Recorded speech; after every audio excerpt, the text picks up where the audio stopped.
Guys, meron pa ako isa pang deliver dito last weekend, that is January 6, my spoon and fork from Batuts. So, ito yung pangalan ko, naka-engrave. Yan siya. Okay, papakita ko sa inyo. Wait lang ha. Ito siya. Yan yung name ko. Bakit ko siya pina-engrave? Ito yung spoon ko, sige. Ito yung fork, ayan siya. Bakit ko siya pina-personalize? Kasi once na nawala to, yan po siya.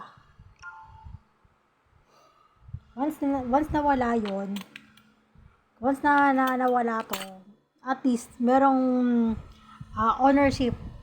Bakit? Kasi hindi natin masasabi yung panahon na tatakbo.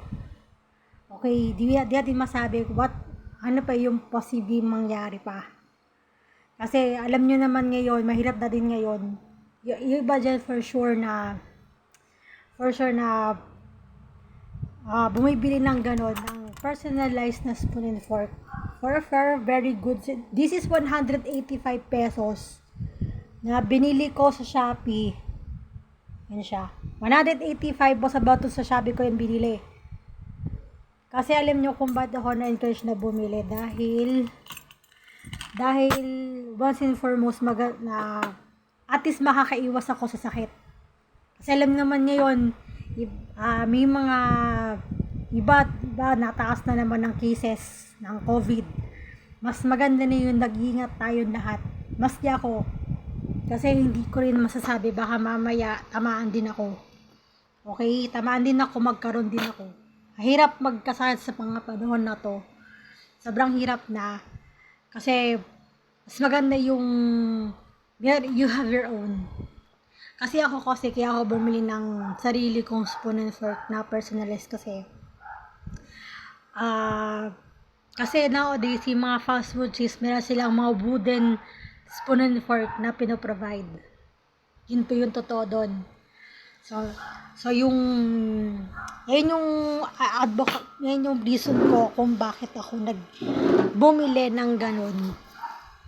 Okay, meron po ko dito isa pang set na ano siya, spoon and fork na silver na ordinary.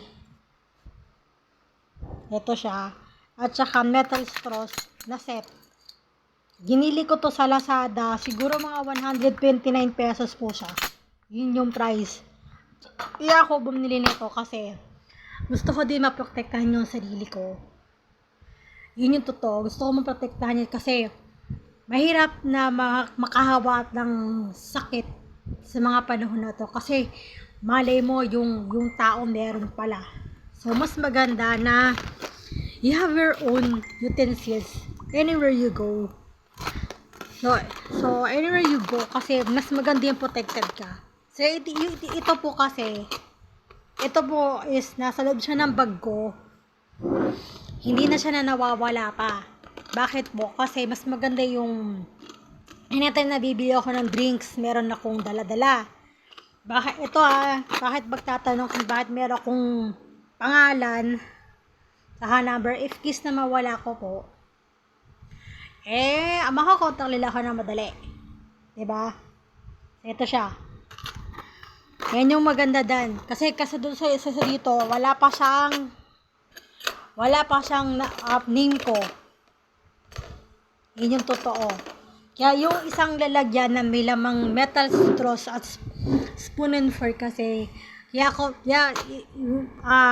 kayo mapapa-wonder kasi, if kisa for example, hindi accident ko siyang maiwan, makakontak agad yung mga number ko kung saan ko restaurant na naiwan.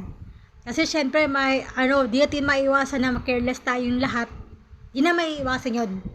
Kaya mas maganda na meron kang nakalagay dyan na name mo at saka number. At least anytime na maiwan mo, may ko-contact dyan na, ma'am, sir, may naiwan yung gamit dito.